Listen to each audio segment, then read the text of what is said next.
Pemirsa, berbagai jenis roti beredar di pasaran sehingga masyarakat memiliki banyak pilihan produk untuk dikonsumsi.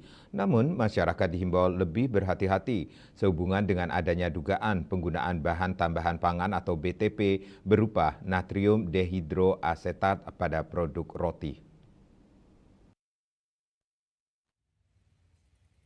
Dugaan penggunaan bahan tambahan pangan berupa natrium dehidroasetat ini dikhawatirkan terdapat pada roti-roti yang beredar di masyarakat.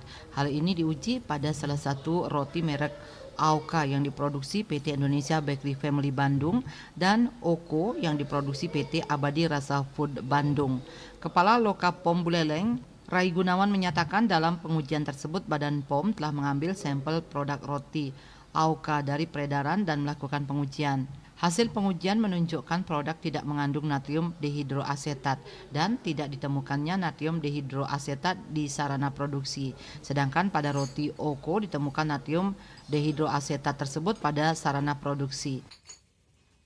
Nah, AOKA dan OKO ini setelah kita uji, Badan POM uji, itu AOKA itu tidak tidak terdeteksi penggunaan bahan berbahaya, ya, bahan tambahan pangan yang berbahaya.